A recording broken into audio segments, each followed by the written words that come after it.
मैं रवि कुमार, स्वागत है आपका रनशा आईएएस में।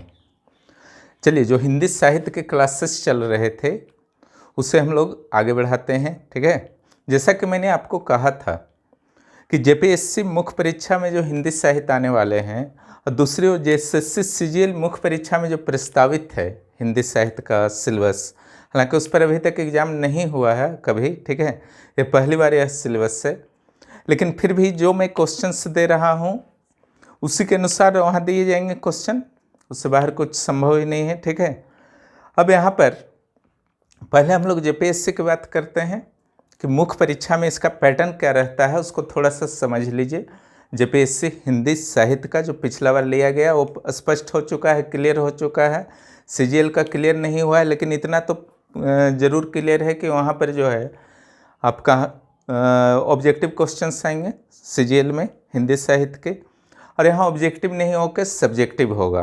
ठीक है, जेपीएससी मुख्य परीक्षा में तो इसका क्या पैटर्न होगा, कितना मार्क्स होगा, उसको थोड़ा सा जान लीजिए, फिर आगे पढ़ने में बहुत अच्छा लगेगा। ठीक है, आप लोग को बस उत्तर जो है प्रैक्टिस करते जाना है। जो मैं क्लासेस ले रहा हूँ देखते जाइए, और जो भी क्वेश्चन मैं दूंगा उसका जो है प्रैक्टिस करते जाना है। ठीक है, देखिए जो आपका टोटल जो साहित्य पेपर है जेपीएससी मुख्य परीक्षा में, पत्र 2 भी इसे कहा जाता है मुख्य परीक्षा का। ठीक है, पत्र 1 में कि हिंदी और इंग्लिश से क्वालिफाइंग होता है, उस पर विवाद चल रहा है कोर्ट में, क्योंकि इसका भी मेरिट में जोड़ दिया था पिछली बार।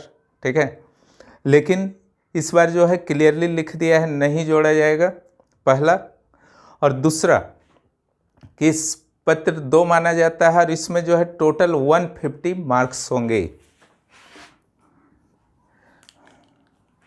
टोटल मार्क्स कितने होंगे?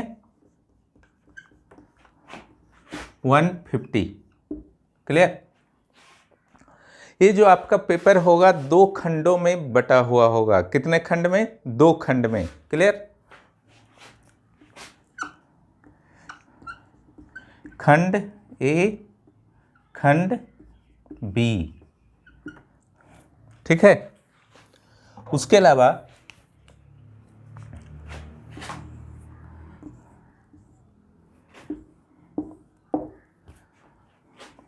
यहां पर कुल प्रश्न जो होंगे 4 होंगे, यहां पर भी 4 होंगे। ठीक है, मार्क्स जो यहां पर होंगे कुल 75 होंगे, और यहां पर कितने होंगे? 75 होंगे। क्लियर? टोटल जो मार्क्स आपके हो गए, टोटल प्रश्न जो हो गए 8 और 150। ये है आपका एक सिंपल स्ट्रक्चर जो बाहर से 2 खंड होगा, दोनों में 75-75 मार्क्स का होगा, और टोटल मार्क्स जो हो गया 150, और टोटल क्वेश्चन जो होगा आपका 8 क्वेश्चन। ठीक है, अब बनाना इसमें कितना है वो देखिए आगे।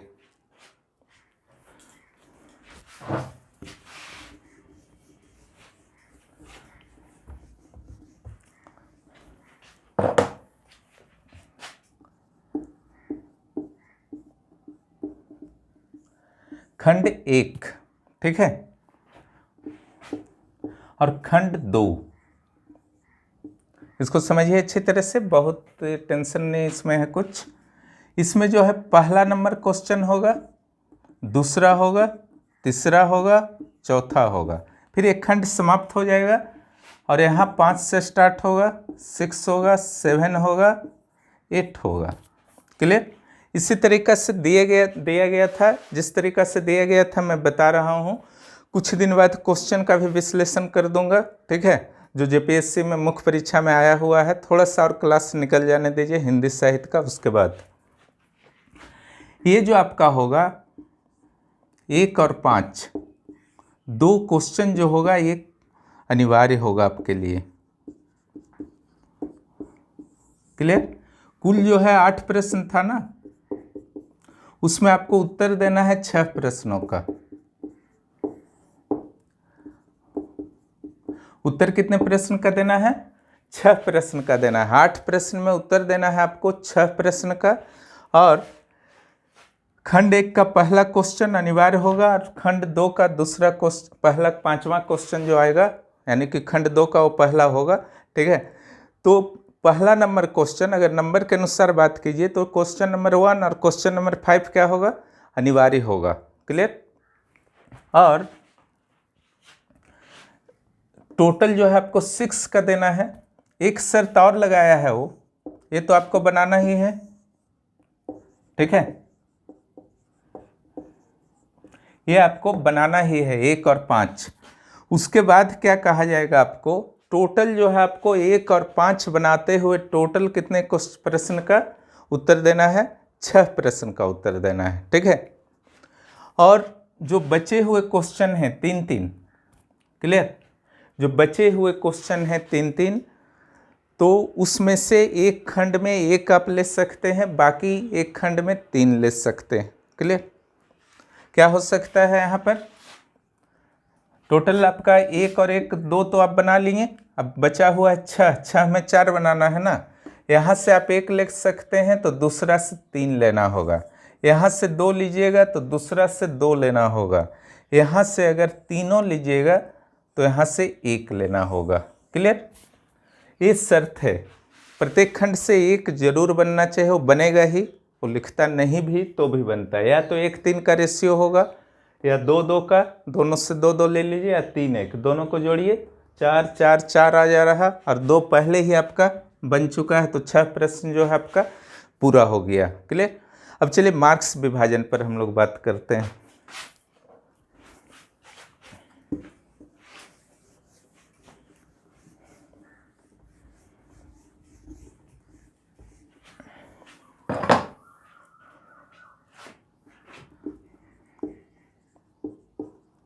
मार्क्स विभाजन जो होगा, पहला और 5वां नंबर, ठीक है,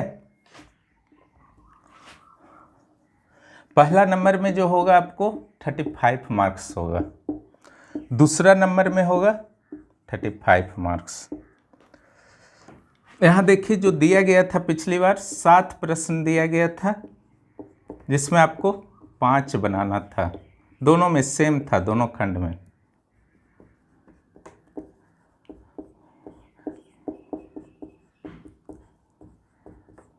यानी कि आपको एक क्वेश्चन के लिए कितना दिया गया था, 7 मार्क्स। क्लियर।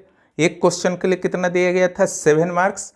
7 क्वेश्चन रहेंगे, क्वेश्चन नंबर 1 में भी और क्वेश्चन नंबर 5 में भी, दोनों में 7-7 क्वेश्चन रहेंगे, और बनाना होगा आपको कितना, 5-5 क्वेश्चन बनाना होगा। तो टोटल हो गया आपका, एक क्वेश्चन का मार्क्स रहेगा 7, 7 × 5 = 35, 7 × 5 = 35 नंबर रहेगा एक नंबर वाले प्रश्न का टोटल मार्क्स।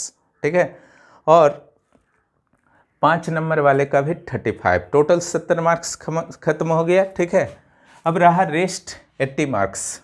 क्लियर। तो ये 5 नंबर कर दीजिए। क्लियर।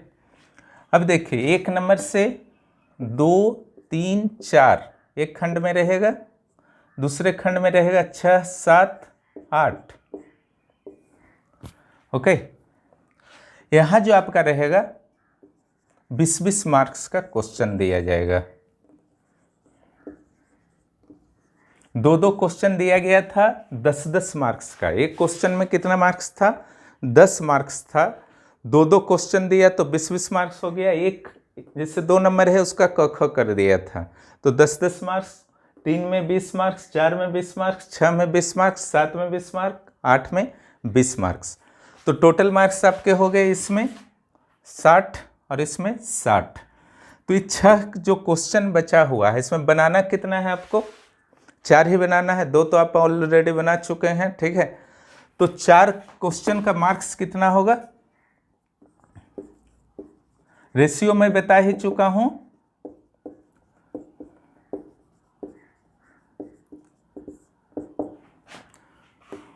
एक क्वेश्चन का 20 है तो 4 का कितना होगा, 80 मार्क्स। क्लियर।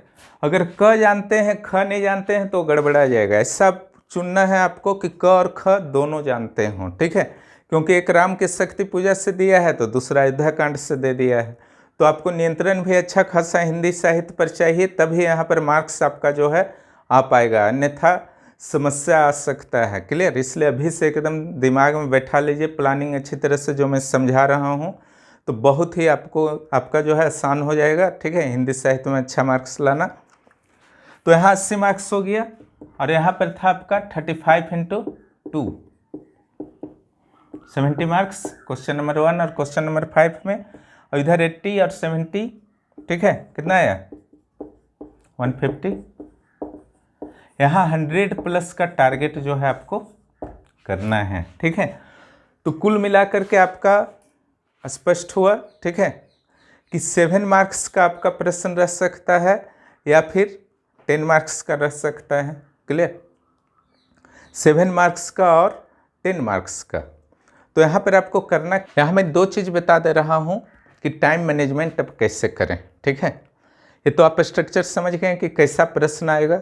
ठीक है, पूरे जो है आपके सिलेबस को ये कवर करता है प्रश्न, क्योंकि ये जो 7 प्रश्न है आपका 1 नंबर में, और 5 नंबर में 7 14 प्रश्न है, जिसमें से आपको 10 बनाना है। और उसके अलावा भी हर क्वेश्चन को 2 पार्ट में 10 नंबर का बांट दिया है। तो क्वेश्चंस लगभग जो है पूरे सिलेबस से आपके आएंगे, इसलिए नियंत्रण आपको पूरे सिलेबस पर लगभग रखना होगा। थोड़ा बहुत छोड़ने के चांसेस हैं। ठीक है, उस समय के साथ मैं बताता चलूँगा। यहाँ पर जो आपका करना है टाइम मैनेजमेंट कैसे करें प्रैक्टिस के दौरान, तो यहाँ आप देख रहे हैं कि 7 नंबर वाले प्रश्न और 10 नंबर वाले प्रश्न,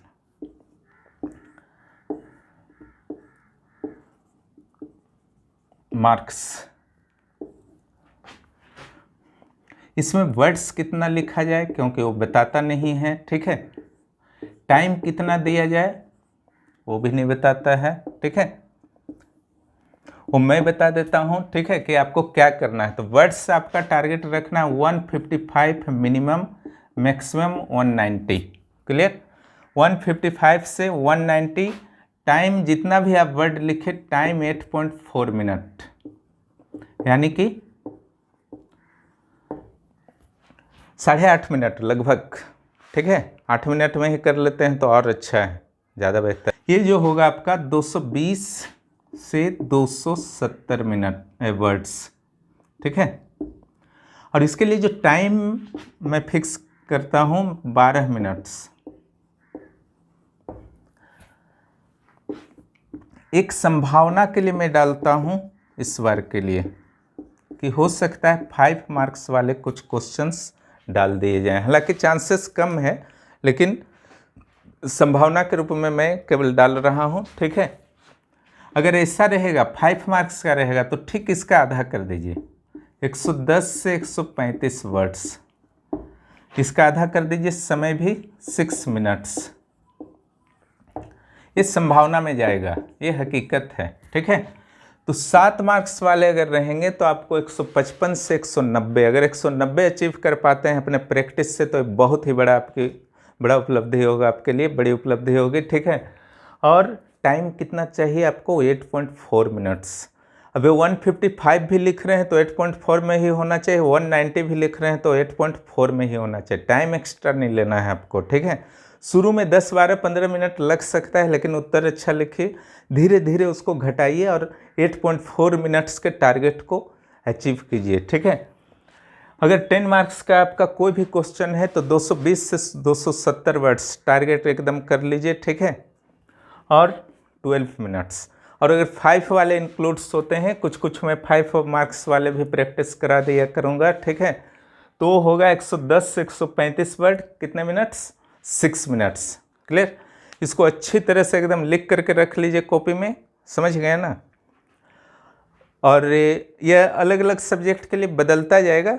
ठीक है, थोड़ा बहुत चेंजिंग आएगा आपका, क्योंकि मार्क्स में डिफरेंस होता है। हालांकि रेशियो बहुत ज़्यादा चेंजिंग नहीं आएगा, इससे के आधार पर मैं फिर बता दूंगा। दूसरे सब्जेक्ट्स के लिए भी, फिलहाल हिंदी के लिए है ना, हिंदी साहित्य जेपीएससी मेंस एग्जाम के लिए। आशा है कि स्ट्रक्चर को अब आप लोग समझ गए होंगे। आज से जो प्लान हमारा है, आदिकाल में प्रथम रचना क्या था और प्रथम कवि कौन थे आदिकाल के, अलग अलग मत के अनुसार, और इसके अलावा आदिकाल का कथा और शिल्प थोड़ा बहुत ये सब बचा हुआ था, उसको आज पूरा करा देता हूँ। ठीक है, और उसके साथ ही जेपीएससी का लगभग 11 क्वेश्चन के मॉडल क्वेश्चन आप बोल सकते हैं जो अत्यधिक संभावित हैं, ठीक है, अगले जेपीएससी में। जैसे साहित्य लेखन का विधेयवादी जो तरीका है, ठीक है, वो आ चुका है पिछली बार। उस क्वेश्चन को भी मैं इंक्लूड कर चुका हूँ क्योंकि वो पढ़ा चुका हूँ मैं, ठीक है, पिछले क्लासेस में। उसके अलावा और 10 क्वेश्चन जो है टोटल आपके आज मिलेंगे, और उसके सारे के आंसर तो मैं नहीं लिख पाऊँगा, ठीक है, लेकिन चूँकि पढ़ा दिया हूँ, ठीक है, इसलिए जो भी वीडियो देखे होंगे उसी में से उत्तर बन रहे हैं सारे के सारे। तो केवल मैं स्ट्रक्चर दे रहा हूँ कि किस ढंग से आपको बढ़ना है, 7 मार्क्स वाले, 10 मार्क्स वाले, ठीक है, जहाँ जो संभावना बना, कुछ 5 मार्क्स वाले भी आज इंक्लूड किया हूँ, ठीक है। केवल संभावना को देखते हो कि शायद इस बार दे 5 मार्क्स वाले, तो आप लोग परेशान मत होइए, ठीक है, इसलिए कुछ छोटे क्वेश्चन को भी मैंने इंक्लूड किया है। तो जो भी आप लोग वीडियो नहीं देखे हैं देख लीजिएगा, और कुछ समय 1-1.5 घंटा निकाल करके हिंदी साहित्य जिनका है प्रैक्टिस आप लोग शुरू कर दीजिए, ठीक है। अब देखिए आप लोग आगे जो और एक है आपका जेएसएससी सीजीएल के लिए टेस्ट है, लगभग 20, 25, 26 क्वेश्चन है, ठीक है। टेस्ट में जितना भी आज तक मैंने पढ़ाया है क्वेश्चन वहीं तक होगा। जेपीएससी मुख्य परीक्षा के लिए भी जो मॉडल क्वेश्चन मैं दे रहा हूँ, और सीजीएल का भी जो है वो आदिकाल का होगा, क्योंकि पहले वाले क्वेश्चंस मैं दे चुका हूँ सीजीएल के लिए, ठीक है। तो ये शुरू से आपका जो हिंदी साहित्य का इतिहास है, उस शुरू से सारा क्वेश्चन 11 क्वेश्चन टोटल यहाँ तक बनता है आदिकाल तक, ठीक है। इसके बाद जो क्लासेस होंगे, ठीक है, नाथ सिद्ध, रासो साहित्य, मध्यकाल, भक्तिकाल, रीतिकाल, तो इसी अनुरूप जो है लगभग चलते रहेंगे, ठीक है। जिन्होंने भी चैनल को सब्सक्राइब नहीं किया है शीघ्र करें और दोस्तों को भी बताएं। फिर मिलते हैं अगले क्लास में, ठीक है। अभी फ़िलहाल आप लोग जो है आगे की क्लासेस कीजिए और टेस्ट दीजिए अच्छी तरह से, उत्तर उपलब्ध है वीडियो के अंत में। धन्यवाद। रवि कुमार, स्वागत है आपका रेनेशा आईएएस में।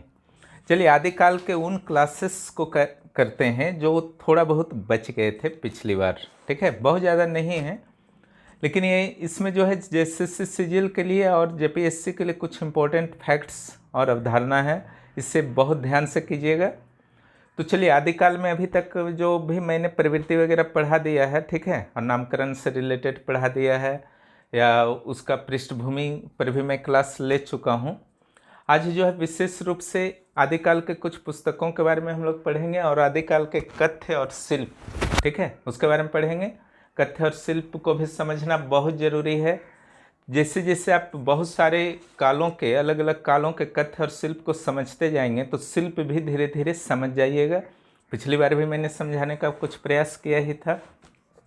चलिए आदिकाल में जो आगे हम लोग बढ़ते हैं कि, और इसमें जो आज विशेष रूप से हम लोग स्टडी एक चीज़ और करेंगे, प्रथम कवि, ठीक है, आदिकाल के किसे माना जाता है, प्रथम रचना।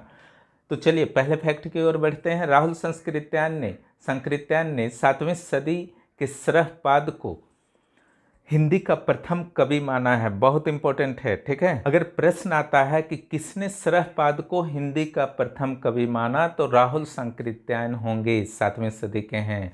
2 नंबर में आइए, सरहपाद 84 सिद्धों में से एक थे। सरहपाद की प्रेरणा से ही नाथ साहित्य और बाद में भक्ति साहित्य की उत्पत्ति हुई, ठीक है। तो सरहपाद 84 सिद्ध का अर्थ क्या होता है, तो मैंने बताया था कि जो वज्रयानी लोग थे बौद्ध धर्म के, तो उन्हें ही जो है आपको सिद्ध कहा जाता था। उनके द्वारा जो साहित्य की रचना की गई उसे क्या कहा गया, सिद्ध साहित्य, ठीक है।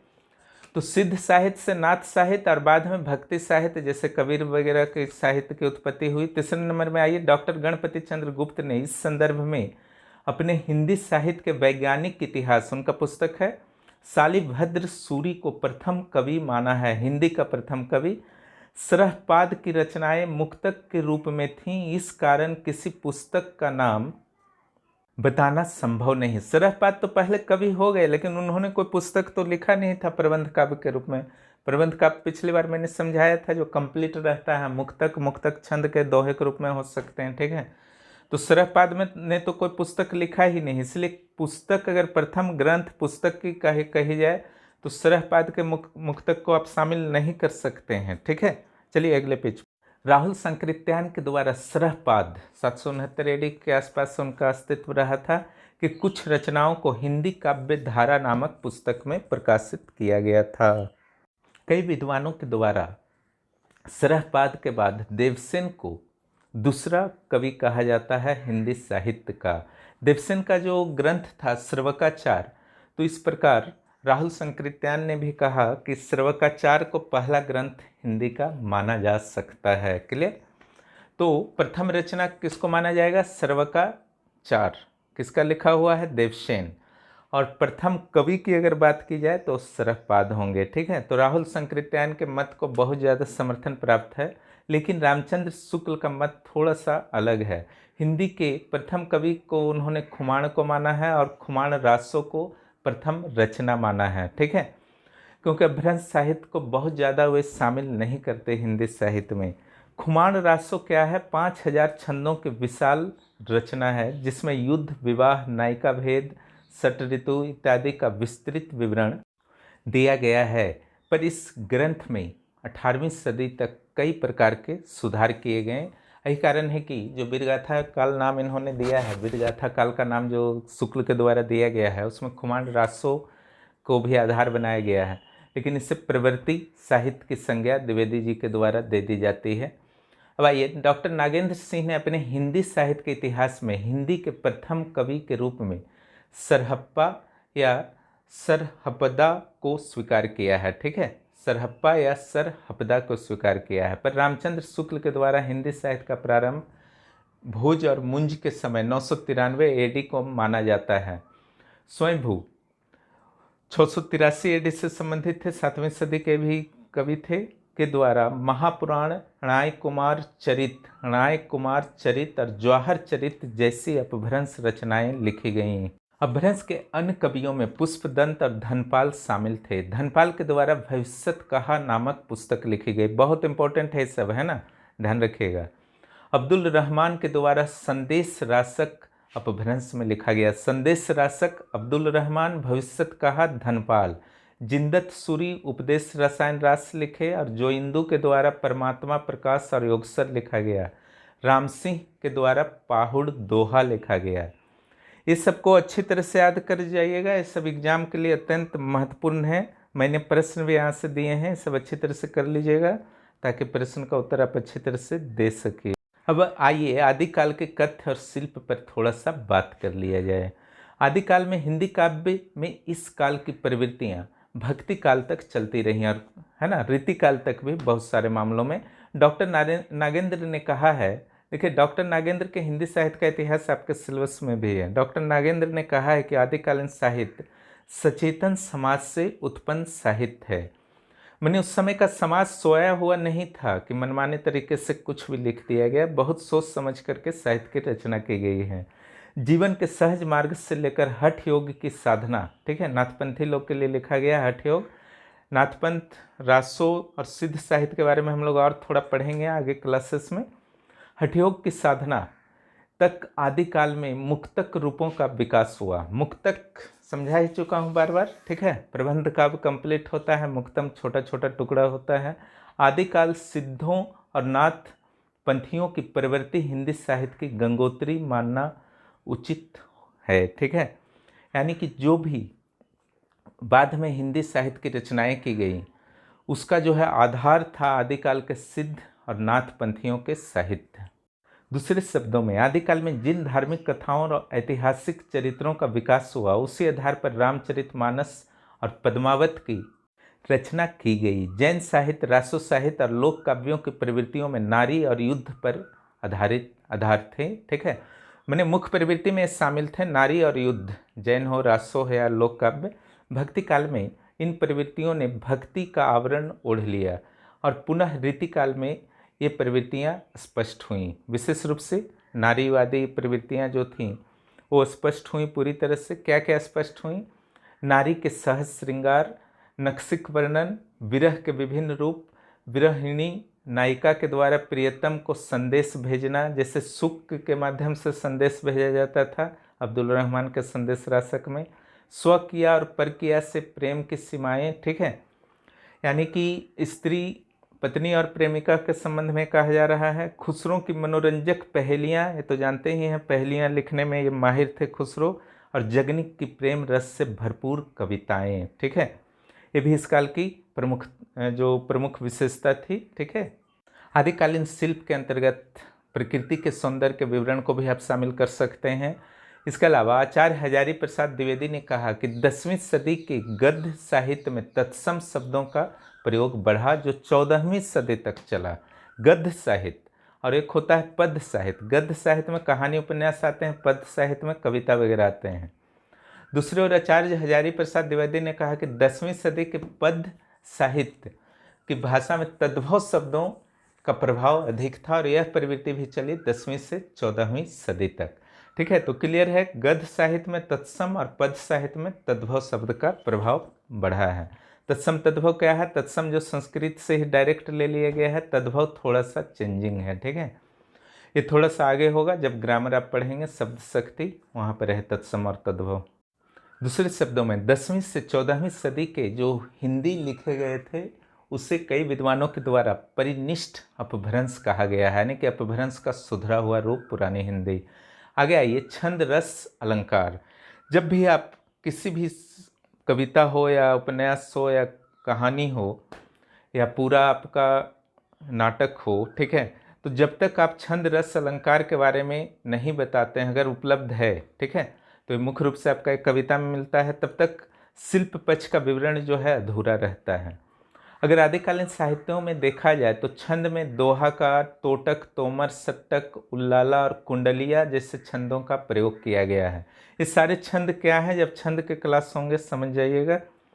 हजारी प्रसाद द्विवेदी का क्या कहना था, देखिए, रासों के छंद जब बदलते हैं तो श्रोता के चित्त में प्रसंगानुकूल नवीन कंपन उत्पन्न करते हैं। जो भी रस, छंद, अलंकार होता है, ये सारे मिल करके क्या करते हैं, कविता को जो है बहुत ही सुंदर बनाते हैं, जिससे आपको सुनने में अच्छा लगता है। अलंकार के अगर बात की जाए तो इसके अंतर्गत तो रूपक, उपमा, दृष्टांत, अतिशोक्ति आदि अलंकारों का प्रयोग हुआ है।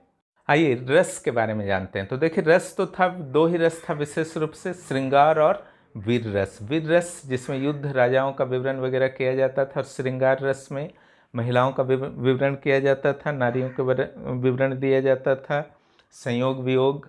ठीक है, काव्य के दो रूप इस काल में थे। दो रूप कौन कौन थे? मुक्तक, उसका उदाहरण है विशलदेव रासो, और प्रबंध, उसका जो है पृथ्वीराज रासो। प्रबंध दो पार्ट में बांटा जाता है, महाकाव्य और खंड काव्य।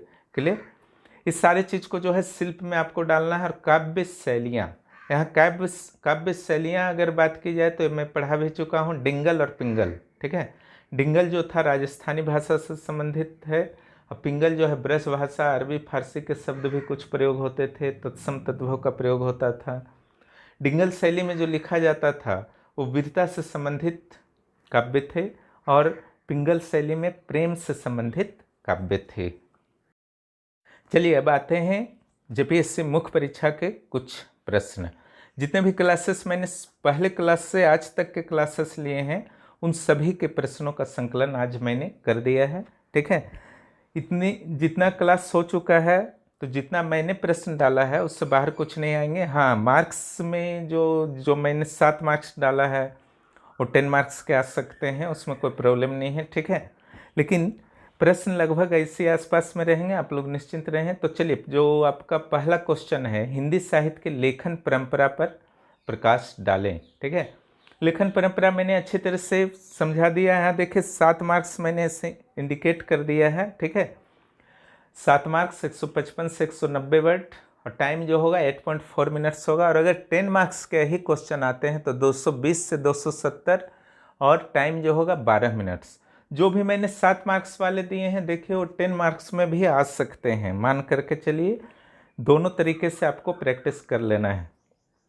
तो अगर 7 मार्क्स में आते हैं तो भूमिका नहीं, और 10 मार्क्स में आते हैं तो हल्की फुल्की भूमिका दे सकते हैं। पहला जो स्टेप होगा, अगर 10 मार्क्स का ये है तो आपको लिखना है 220 से 270 वर्ड तक 12 मिनट लिखना है। क्लियर? और अगर 7 मार्क्स का है तो 155 से 190 वर्ड, यहाँ पर कुछ मुख्य लेखक हैं और कुछ गौण बताया है। ठीक है, इतिहास भूमिका नहीं डालेंगे 7 मार्क्स वाले में, 10 मार्क्स वाले में उत्तर लिखने के दौरान। उसके बाद आप चाहे 7 मार्क्स हो या 10 मार्क्स हो, लिखना है, लेकिन एकदम सेम रहेगा। आपके प्रैक्टिस इस तरीके से होनी चाहिए कि उनको जो है शॉर्ट में लिख करके एवरेज जानकारी का बना दीजिएगा, जैसे मैंने बना दिया है। पहला में लेखक हिंदी साहित्य के लेखन के दूसरा में पुस्तक, उसको जो है आप एक एवरेज जानकारी कुछ विवरण अगर देना चाहते हैं उनके बारे में, तो उत्तर के स्ट्रक्चर पर बात करते हैं। तो लेखक, पुस्तक और किस वर्ष प्रकाशित हुआ था, ये बहुत कम वर्ड्स में जो है सारे लोग जो हैं सिमट जाएंगे और आपके ज्ञान की जानकारी भी परीक्षक तक पहुंच जाएगी। और दूसरा जो आपका लाभ होगा, ठीक है, कि आपके समय बचेंगे और प्रेजेंटेशन काफ़ी अच्छा लगेगा। एक तालिका दे दीजिएगा। तो चलिए उसके बाद क्या करना है देख। उसके बाद आपको जो करना है, रामचंद्र शुक्ल और हजारी प्रसाद द्विवेदी के बारे में आपको विस्तार से लिखना है, क्योंकि इन दोनों का जो है लेखन में प्रमुख योगदान रहा है। ठीक है, उनके पुस्तक का हेल्प लेते हुए विस्तार में से नहीं कि बहुत ज़्यादा लिख देना है, कम्पैक्ट होना चाहिए। उसके लिए प्रैक्टिस जरूरी है। मैंने टाइम और वर्ड्स लिमिट कर दिए हैं इसलिए, ठीक है। उसी टाइम और उसी वर्ड लिमिट में 10 मार्क्स और 7 मार्क्स के लिए आपको ध्यान देना है, ठीक है। और सबसे अंत में फिर क्या कीजिएगा, राम कुमार वर्मा, गणपति चंद्र गुप्त और हिंदी साहित्य के वृहद इतिहास का क्या योगदान रहा है या क्या रहेगा। वृहद इतिहास के मामले में होगा कि क्या रहेगा, ठीक है, उसके बारे में लिख सकते हैं, ठीक है। तीनों के बारे में शॉर्ट में एकदम लिख दीजिए। बुक का नाम जरूर डालिएगा, ठीक है, ईयर डालिए या ना डालिए। निष्कर्ष 7 नंबर वाले में नहीं दीजिएगा, लेकिन पैरा चेंज करने के बाद ही लिखना है। राम कुमार वर्मा, गणपति चंद्रगुप्त और हिंदी साहित्य के वृहद इतिहास वाला तीनों, है ना। निष्कर्ष 7 वाले में नहीं देना है, 10 मार्क्स वाले में एक आध लाइन दे सकते हैं निष्कर्ष, बहुत ज़्यादा वहाँ भी अवसर नहीं मिलेगा आपको। चलिए दूसरे नंबर क्वेश्चन पर आते हैं। हिंदी साहित्य के लेखन परंपरा में रामचंद्र शुक्ल और आचार्य हजारी प्रसाद द्विवेदी के योगदान पर प्रकाश डालें। ये भी आपका 7 मार्क्स, जहाँ भी मैंने लिखा है वहाँ 10 मार्क्स भी हो सकते हैं। तो ये 7 मार्क्स 8.4 मिनट्स 155 to 190 वर्ड्स, ठीक है। 200 वर्ड्स नहीं सकिएगा, 190 वर्ड्स ठीक है। पहला आपको इसमें करना क्या है, दोनों के लेखन शैली को जो है पुस्तकों सहित आपको विवरण दे देना है। वो मैं पढ़ा ही चुका हूँ, ठीक है, कि लेखन से संबंधित क्या उनके विचार थे, किस ढंग का उनका योगदान रहा, द्विवेदी जी का और शुक्ल जी का। इतना तो आप कर दीजिएगा, लेकिन लास्ट में 30-40 वर्ड्स जरूर रखिएगा। चाहे 7 मार्क्स वाले हों तो 25 to 30 वर्ड्स, और अगर 10 मार्क्स वाले हैं तो 40 वर्ड्स एवरेजली। और दोनों के बीच जो है तुलना कर दीजिएगा। ये चीज़ बहुत ज़रूरी, इसको समझिएगा। ये मैंने क्लास में अच्छी तरह से समझा दिया है, दोनों के बीच तुलना करके। वीडियो को आप लोग देखिए, यहाँ मैं सिर्फ स्ट्रक्चर बता रहा हूँ, ठीक है। अब आइए तीसरे नंबर क्वेश्चन पर। इतिहास लेखन परंपरा में निम्न इतिहास लेखकों के योगदान को स्पष्ट करें, ठीक है। तो ये मैंने 5 मार्क्स में बना दिया है, हालांकि 7 मार्क्स में भी आ सकता है। जो 5 मार्क्स में मैंने बनाया है उसको 7 मार्क्स का भी प्रैक्टिस आप कर सकते हैं, ठीक है। तो उसके लिए जो आपका होगा 6 मिनट्स 110 से 135 वर्ड्स, ठीक है। इसको अगर आप 7 मार्क्स का अगर बनाते हैं आप, तो 8.4 मिनट्स 155 से 190 वर्ड्स हो गया।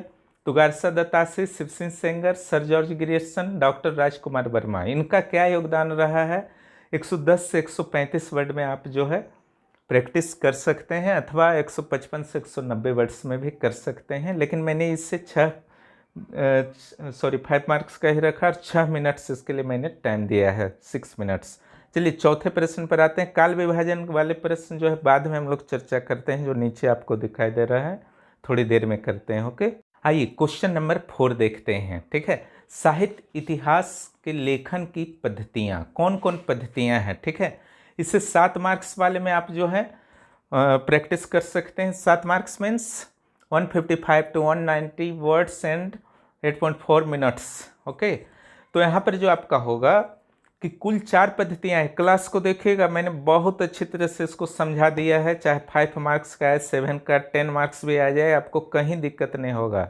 हर मार्क्स के लिए उस क्लास को केवल आप देख लीजिए, वीडियो क्लास से, शायद पहला या दूसरा क्लास में इसे मैंने बताया है। तो कुल 4 पद्धति होता है, उसके बारे में आपको बताना है। वर्णानुक्रम कौन थे, तो गारसा दत्तासी, शिव सिंह सेंगर, वर्ण के अनुसार उन्होंने पूरा लिख दिया था, क ख ग घ के अनुसार, ABCD के अनुसार कुछ भी।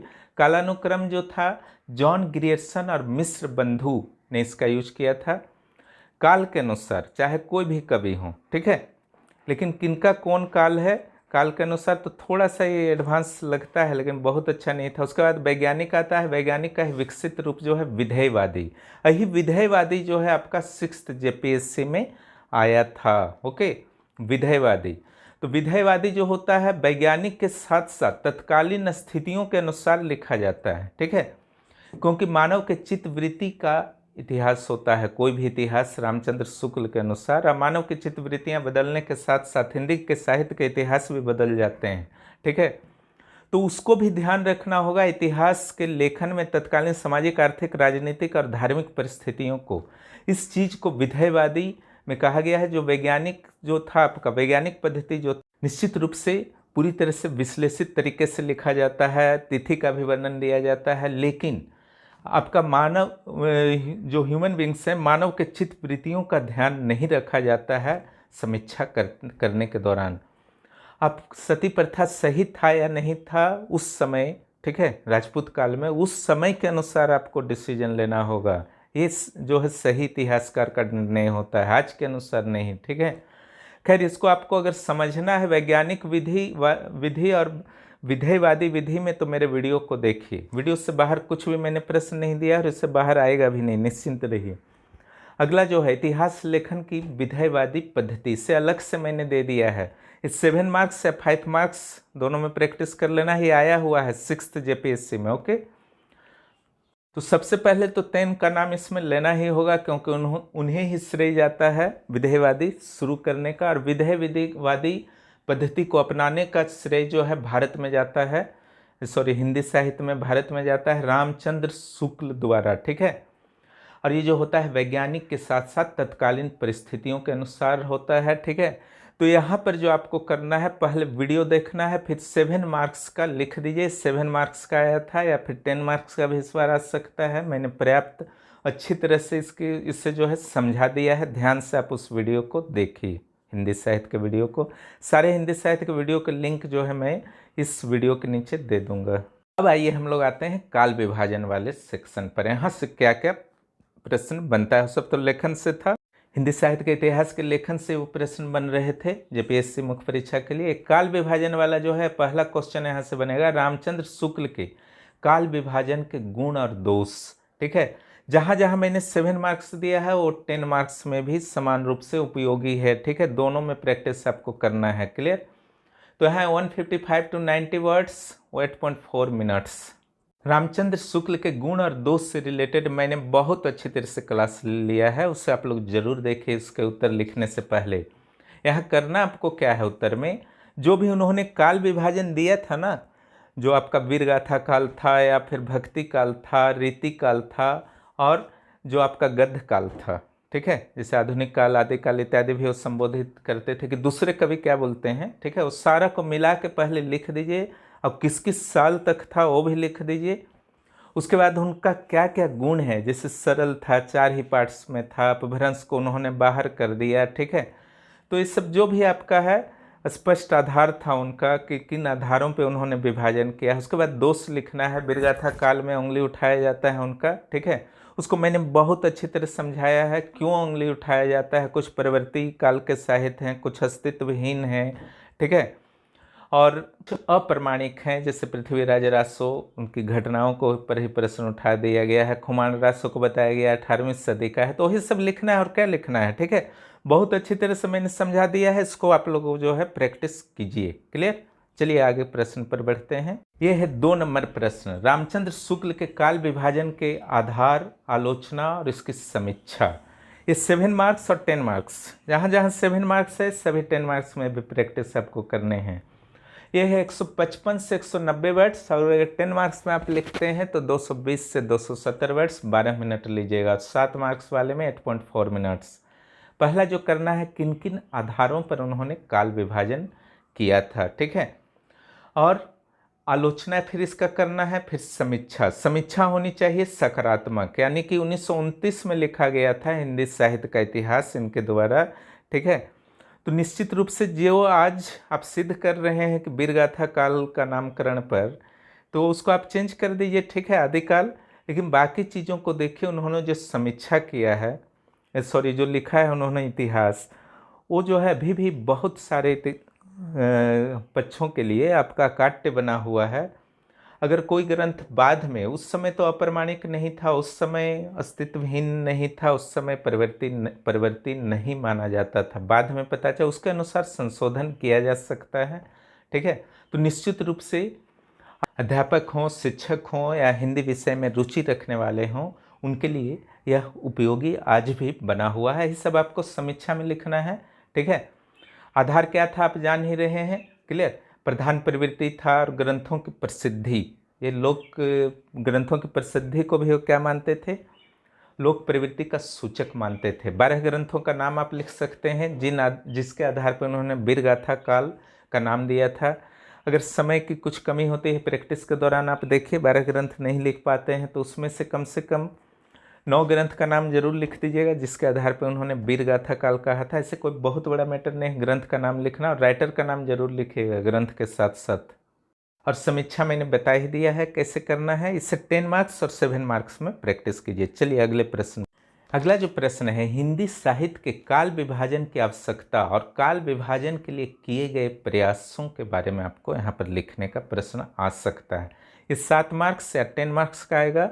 155 से 190 वर्ड्स लिखिए 7 मार्क्स में, 8.4 मिनट्स। आवश्यकता क्यों है, सुविधा के लिए होता है।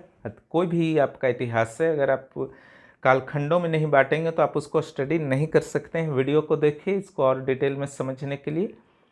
यहाँ पर जो आपको काल विभाजन के लिए क्या क्या प्रयास किया गया था, यहाँ पर जो है मिश्र बंधु हुए, शुक्ल जी हुए, राम कुमार वर्मा हुए, गणपति चंद्र गुप्त हुए, उनके काल विभाजन को आप स्पष्ट रूप से दे देंगे छोटा छोटा तालिका बना करके। लेकिन इसमें जो सबसे महत्व देना है ज़्यादा आपको शुक्ल जी का देना है, क्लियर। शुक्ल जी का काल विभाजन जो है सबसे ज़्यादा मान्यता प्राप्त है, इसलिए शुक्ल जी का काल विभाजन को महत्व देना है। कौन कौन से आधार लिए थे, ठीक है, प्रधान ग्रंथ, प्रधान प्रवृत्ति, ठीक है, लोक प्रसिद्धि वगैरह सब आपको अच्छी तरह समझा के देखिए। ये हर जो नॉलेज आपके पास है उसी को घुमा फिरा करके हर जगह यूज करना है। जितना मैंने क्लास ले लिया है, ये आएगा कैसे, प्रेजेंटेशन जो है बेहतर कैसे आएगा वो आपके प्रैक्टिस से आएगा। टाइम मैनेजमेंट कैसे आएगा वो आपके प्रैक्टिस से आएगा। अब आइए आदिकाल के सेक्शन पर आते हैं, वहाँ से क्या क्या मुख्य परीक्षा में प्रश्न आ सकते हैं। आदिकाल के नामकरण की समस्या और विवाद इस ढंग से लिख सकता है, वो 7 मार्क्स या 10 मार्क्स के आ सकते हैं। 7 marks 155 to 190 word, 8.4 minutes. 10 marks का अगर आता है तो 220 वर्ड्स से 270 वर्ड्स, 12 मिनट्स। ठीक है, तो आदिकाल के नामकरण से समस्या में आपको पहला तो ये करना है कि अलग अलग विद्वानों के द्वारा, साहित्यकारों के द्वारा क्या नाम दिया गया था और क्यों दिया गया था, शॉर्ट में उसको पहले लिखना है। मिश्र बंधु, शुक्ल, द्विवेदी जी, राम कुमार वर्मा इत्यादि के द्वारा जो नाम दिया गया था, ठीक है, गणपति चंद्र गुप्त भी थे, सबका जो है आप इनपुट करके लिख दीजिए। विशेष रूप से रामचंद्र शुक्ल की आलोचना आप कर सकते हैं क्योंकि आदिकाल का नाम इन्होंने क्या रखा था, वीरगाथा काल। हालांकि वीरगाथा शब्द का प्रयोग जो है मिश्र बंधु के द्वारा किया गया है, तो उनका आलोचना आपको करना है। पहले ही मैं समझा चुका हूँ ये सब चीज़, अब वीडियो आप देखिए विशेष रूप से, ठीक है। यहाँ मैं शॉर्ट में उत्तर कैसे लिखना है वो समझा रहा हूँ। और द्विवेदी जी के आदिकाल के नामकरण के पक्ष में आपको जो है मजबूत आधार देना है, स्टेटमेंट उनका देना है, ठीक है। उस स्टेटमेंट को मैंने यहाँ लिख दिया है, ठीक है। द्विवेदी जी ने कहा था, वस्तुतः आदिकाल शब्द एक भ्रामक धारणा है। और अगर ये प्रश्न आता है यह स्टेटमेंट जरूर डालिएगा, बहुत ज़बरदस्त प्रभाव पड़ेगा परीक्षक पर। मेरी बात को मानिएगा और आप डाल करके देखिएगा कितना अच्छा इसमें मार्क्स आता है। अगर 10 रहेगा तो आपका 8 मार्क्स आ जाएगा, 7 रहेगा तो 5 से 5.5 6 नंबर तक आ जाएगा। हाँ, तो स्टेटमेंट क्या था द्विवेदी जी का, वस्तुतः आदिकाल शब्द एक भ्रामक धारणा है और श्रोताओं के हृदय में यह भाव उत्पन्न करता है कि यह काल आदिम मनोभाव और काव्य परंपराओं से अनजान साहित्य का काल है, पर वास्तव में ऐसा नहीं है। यह काल परंपरा प्रेमी, सजग, सचेत और काव्यगत रूढ़ियों को मानने वाले कवियों का काल है। यदि पाठक इस धारणा से सावधान रहें तो यह नाम बुरा नहीं है। यह नाम किसके लिए उन्होंने कहा था, आदिकाल के लिए, ठीक है। आदिकाल से क्या फील हो रहा है कि आदिम टाइप का कुछ है, ठीक है। उस समय कवि को कुछ आता नहीं होगा, आदि से थोड़ा सा अजीब टाइप का लग रहा, ठीक है।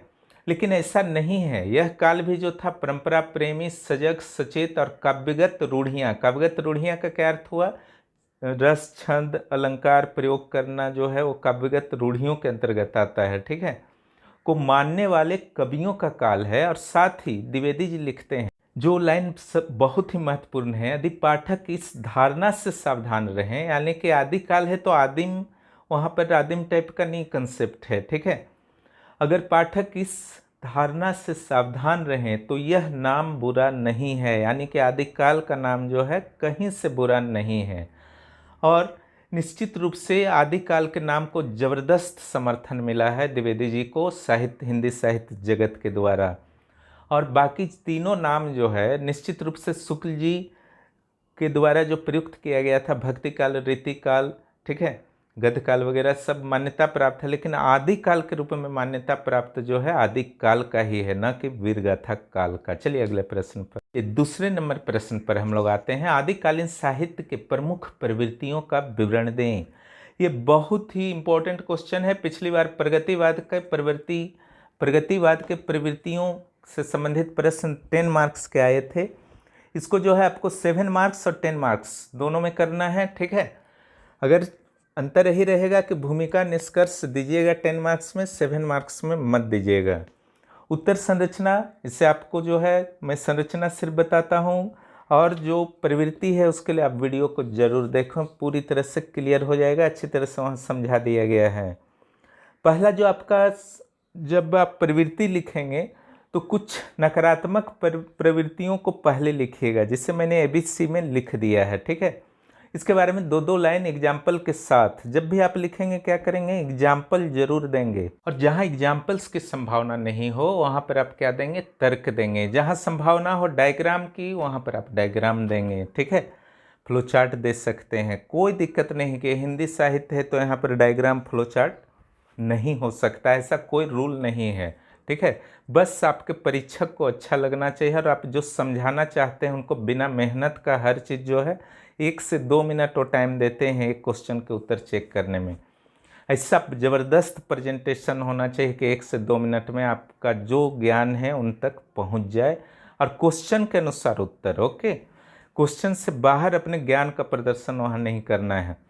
तो पहले मैंने जो कुछ नकारात्मक प्रवृत्ति थे उसको मैंने लिखा है, जैसे संदिग्ध रचना, ऐतिहासिकता का अभाव, संकुचित राष्ट्रीयता और लोक जीवन से असंबद्धता। यहाँ आप जानते हैं खुमार राज सोहो, पृथ्वीराज राज सोहो, ठीक है, बहुत सारे संदिग्ध रचनाएं हैं क्योंकि अस्तित्वहीन हैं, कुछ अप्रमाणिक हैं, कुछ प्रवृत्ति काल के हैं, वही सबको फिर दोहराना है। ऐतिहासिकता का अभाव है, पृथ्वीराज राजसो का एग्जाम्पल आप दे सकते हैं, जिसमें पृथ्वीराज राजसो की विजय उन राजाओं पर भी दिखा दी गई है जो उसके प्रवर्ती थे, यानी कि बाद के थे या पहले के थे। संकुचित राष्ट्रीयता, मेवाड़ वाले को मालवा वालों से मतलब नहीं था, मालवा वालों को चौहान से मतलब नहीं था, सब स्वयं को अपना एक राष्ट्र देश समझते थे। लोक जीवन की समस्याओं को बहुत ज़्यादा उन्होंने महत्व नहीं दिया कवियों ने, केवल अपने स्वामियों के बारे में लिखा है। यही सब चीज़ मैं समझा चुका हूँ वीडियो में। उसके अलावा कुछ सकारात्मक चीज़ थे, युद्धों का सजीव विवरण, जिसमें चारण लोग थे, चारण कवि लोग, ये भी मैं समझा ही चुका हूँ कि वे युद्ध उन्माद भरते थे, दरबार से लेकर के युद्ध मैदान तक। वे केवल मत्स्यजीवी नहीं थे, यानी कि केवल लेखन पर जीवन यापन नहीं करते थे, 80 जीवी भी थे, जरूरत पड़ने पर वो तलवार लेकर उतर भी पड़ते थे, ठीक है।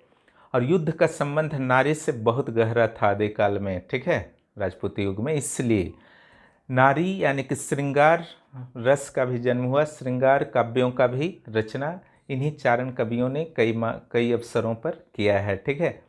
इसलिए वीर और श्रृंगार रस डिंगल और पिंगल शैली में हुआ है। डिंगल पिंगल शैली मैं कई बार समझा चुका हूँ क्या है, ठीक है, उसको वीडियो को आप लोग जरूर देखिए।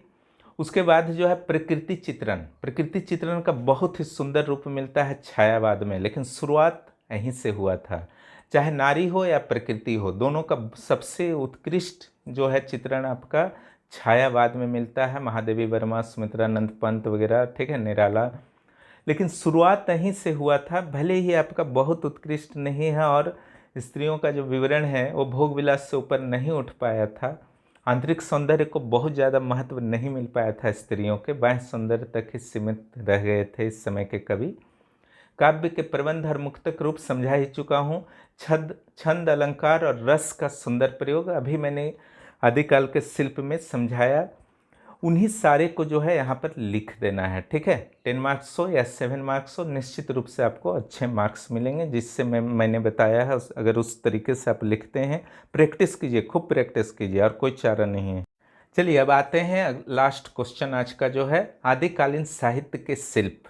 ये मैंने 5 मार्क्स लिख दिया है इसलिए कि ताकि आपकी लेखन कौशल जो है उत्कृष्ट हो सके, और 110 से 135 वर्ड्स में भी आप 6 मिनट में आदिकालीन शिल्प को लिख सकें।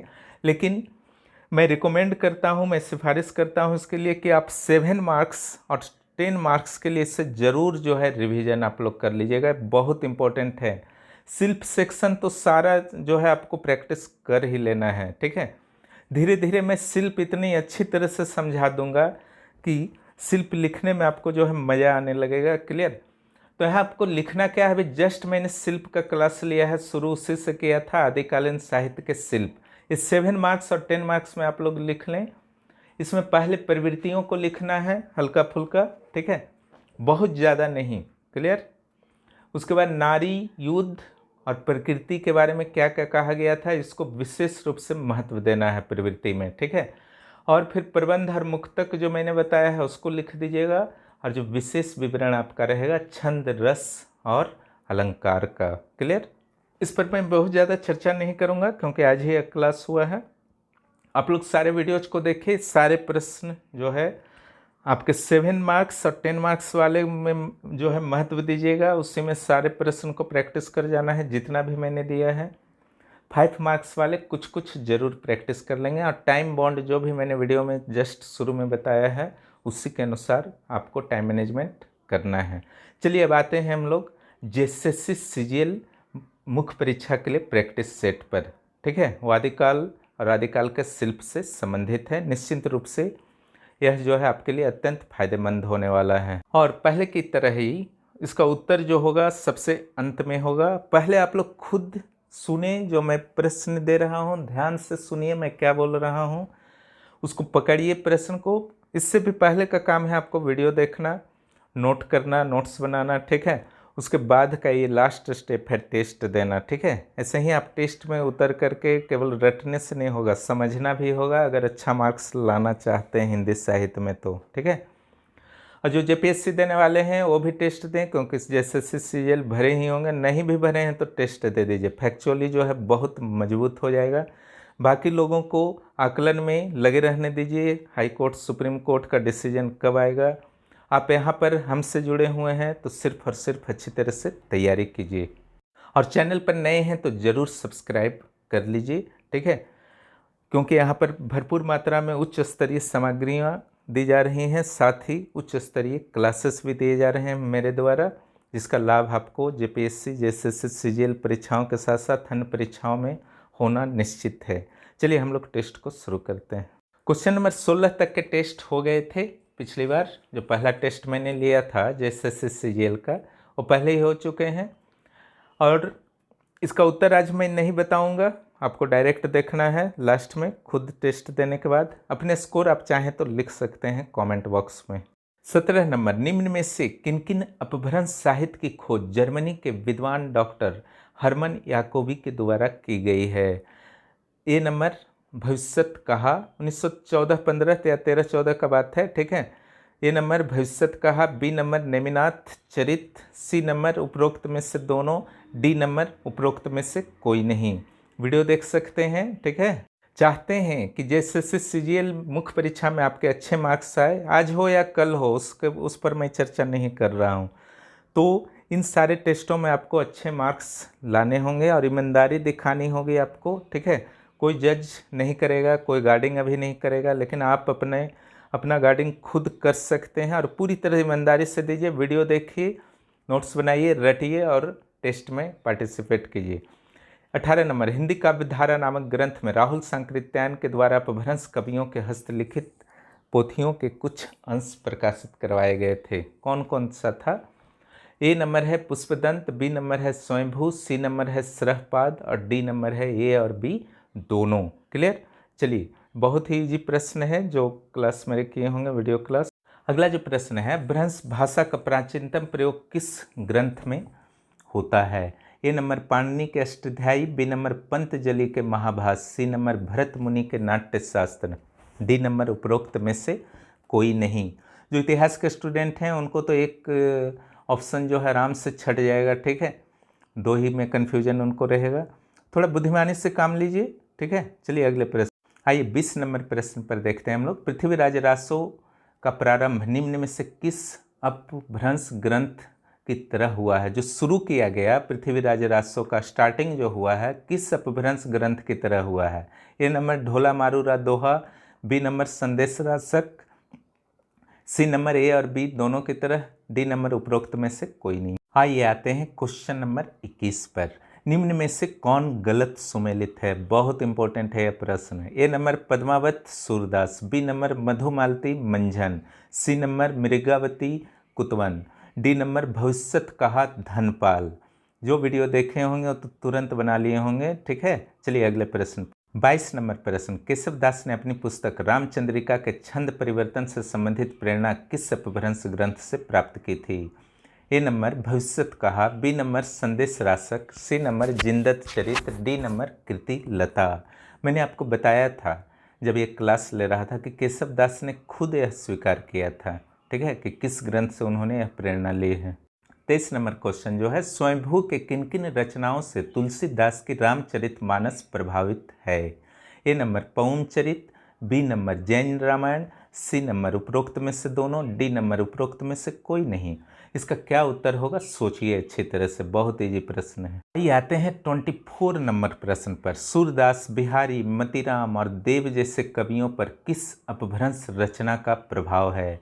ए नंबर कृतिलता, बी नंबर कृति पताका, सी नंबर गाथा सप्तशती और डी नंबर भविष्यत कहा। क्लियर। चलिए 25 नंबर क्वेश्चन देखते हैं। मीराबाई की रचनाएं किस अपभ्रंश ग्रंथ से प्रभावित हैं? देखिए बताना चाह रहा है कि सारे जो भी मध्यकाल की रचनाएं थी वो कहीं ना कहीं आदिकाल के अपभ्रंश ग्रंथों से भी प्रभावित थी, इसलिए आप अपभ्रंश को जो है बाहर नहीं कर सकते हिंदी साहित्य से। ए नंबर कृतिलता, बी नंबर कृति पताका, सी नंबर ढोला मारूरा दोहा और डी नंबर संदेश रासक। चलिए अगले प्रश्न पर 26 नंबर देखते हैं। रामचंद्र शुक्ल के द्वारा कितने ग्रंथों के आधार पर आदिकाल को वीरगाथा काल की संज्ञा दी गई है? ठीक है, ग्रंथों की संख्या, मैंने ग्रंथ की संख्या के साथ साथ नाम और उसके राइटर का भी नाम लिखा दिया और उससे 2 पार्ट में बांटा है। पहला पार्ट में 4 और दूसरे पार्ट में 8 ग्रंथ थे, उसको एकदम अच्छी तरह से याद कर लीजिएगा, बहुत इंपॉर्टेंट है वो। A number 12, B number 10, C number 4 और डी नंबर 8। अगले प्रश्न पर आते हैं 27 नंबर। निम्न में से कौन गलत सुमेलित है? ए नंबर बिसलदेव रासो, नरपति नाल, बी नंबर खुमाण रासो, न कोणा पढ़िएगा, है ना, मूर्धन्य न, दलपति विजय, सी नंबर विजयपाल रासो, नल सिंह, डी नंबर हमीर रासो, जगनिक। बहुत ईजी है क्वेश्चन। 28 नंबर क्वेश्चन है, जय मयंक जस चंद्रिका नामक पुस्तक के लेखक कौन हैं? ए नंबर भट्ट केदार या Madhukar, B number Narpati Nal, C number Dalpati Vijay, D number Sarangdhar. 29 number question में आइए, वीरगाथा शब्द का प्रयोग सबसे पहले किसने किया था? मैं बार बार समझा चुका हूँ, वीरगाथा शब्द अलग, वीरगाथा काल अलग, ठीक है। A number Grierson, B number Mishra Bandhu, C number Ramchandra Shukla, D number Ram Kumar Verma. 30 number पहुँच गए हम लोग। आदिकाल को वीरगाथा काल किसने कहा? ए नंबर मिश्र बंधु, मित्र बंधु गलती से लिखा गया, मिश्र बंधु से पढ़िएगा। B number Ramchandra Shukla, C number Ram Kumar Verma, D number Ganpati Chandra Gupt. चारण या भाट कवियों के संदर्भ में निम्न में से क्या सही है? ए नंबर चारण या भाट मसीजीवी के साथ साथ अस्सीजीवी भी थे। चारण या भाट कवि जो थे मसीजीवी के साथ साथ अस्सीजीवी भी थे। बी नंबर इनके लेखन और गायन में सजीवता और ओजस्विता थे। सी नंबर ये राज दरबार से युद्ध मैदान तक योद्धाओं के दिलो दिमाग में धुनमाद भरते थे। डी नंबर उपरोक्त में से सभी। बहुत इंपॉर्टेंट प्रश्न है ये। आइए 32 नंबर में आते हैं। आदिकालीन श्रृंगार रस के संदर्भ में निम्न में से क्या गलत है? किसको के पढ़िएगा। ए नंबर नारी के सहज श्रृंगार का विवरण, बी नंबर नक्सिक विवरण, सी नंबर विरहनी नायिका के द्वारा प्रियतम को संदेश भेजना, डी नंबर नारी के आंतरिक सौंदर्य को बाह्य सौंदर्य की अपेक्षा अधिक महत्व देना। बहुत ईजी है अगर आपने मेरे क्लास को ध्यान से सुना होगा तो। आदिकाल में स्रोत काव्य के 2 रूप उपलब्ध थे, उनमें कौन कौन शामिल है? स्रोत काव्य का अर्थ होता है जो सुना जाता है, क्लियर। ए नंबर प्रबंध काव्य, बी नंबर मुक्तब काव्य, सी नंबर उपरोक्त में से दोनों, डी नंबर उपरोक्त में से कोई नहीं। एक फैक्ट्स में नीचे लिख दिया है मैंने, आदिकाल में दृश्य काव्य यानी कि नाटक वगैरह जो होता है और गद्य लेखन, ठीक है, जैसे उपन्यास कहानी वगैरह का प्रायः अभाव था, क्लियर। 34 नंबर को देखते हैं।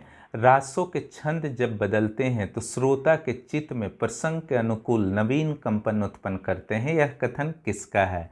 ए number Rajkumar Verma, B number आचार्य हजारी प्रसाद द्विवेदी, सी नंबर गणपति चंद्रगुप्त और डी नंबर जो है राहुल सांकृत्यायन। आपको सही उत्तर यहाँ पर चुनना है। ये आज के क्लास में ही मैंने बताया है जस्ट शुरू में। आइए 35 नंबर क्वेश्चन देखते हैं। आदिकाल में निम्न में से किन किन छंदों का प्रयोग होता था? ए नंबर दोहा, बी नंबर उल्लाला, सी नंबर कुंडलिया, डी नंबर उपरोक्त में से सभी। मैंने ये छंद और अलंकार सेक्शन में बताया है और साथ ही शिल्प सेक्शन में आज भी बताया गया है आपको। चलिए 36 नंबर देखते हैं। आदिकाल में मुख्य रूप से निम्न में से किन अलंकरणों का प्रयोग किया गया? ए नंबर उपमा, बी नंबर अतिशयोक्ति, सी नंबर उपरोक्त में से दोनों, डी नंबर उपरोक्त में से कोई नहीं। बहुत ईजी है। आइए 37 नंबर देखते हैं। आदिकाल में प्रेम संबंधी रचनाएं मुख्य रूप से किस शैली में लिखे जाते थे? ए नंबर डिंगल शैली, बी नंबर पिंगल शैली, डी नंबर सी नंबर होगा वो दोनों में से कोई भी संभव और डी नंबर ऐसा कोई निश्चित नहीं। इसका उत्तर आप लोगों को तलाशना है क्या होगा सही। आइए 38 नंबर क्वेश्चन देखते हैं। हिंदी के प्रथम कवि राहुल सांकृत्यायन के द्वारा किसे माना गया है? ठीक है, A number Shalibhadra Suri, B number Sarahpad, C number Khuman, न कोणा पढ़िएगा, डी नंबर उपरोक्त में से कोई नहीं। आइए क्वेश्चन नंबर 39 देखते हैं। हिंदी के प्रथम रचना के रूप में राहुल सांकृत्यायन ने हिंदी काव्य धारा में किस ग्रंथ को बताया है? A number Khuman Raso, B number Devsen कृत सर्वकाचार, सी नंबर सरहपाद के मुक्तक, डी नंबर उपरोक्त में से कोई नहीं। आइए 40 नंबर क्वेश्चन देखते हैं क्या है।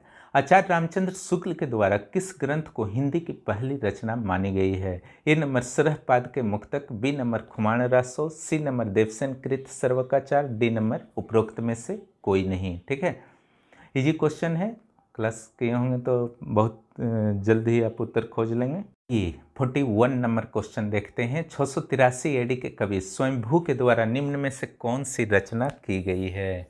ए नंबर जो है जवाहर चरियू, बी नंबर है राय कुमार चरित, सी नंबर है महापुराण, डी नंबर है उपरोक्त में से सभी। सही उत्तर तलाशिए इसमें। आइए 42 नंबर क्वेश्चन देखते हैं। निम्न में से कौन गलत सुमेलित है? A number Bhavishyat Kaha Dhanpal, B number संदेश रासक अब्दुल रहमान, सी नंबर उपदेश रसायन रास राम सिंह, डी नंबर परमात्मा प्रकाश या योगसर, दूसरा है योगसर या मैंने 2 ग्रंथ है, एक परमात्मा प्रकाश और योगसर जो इंदु।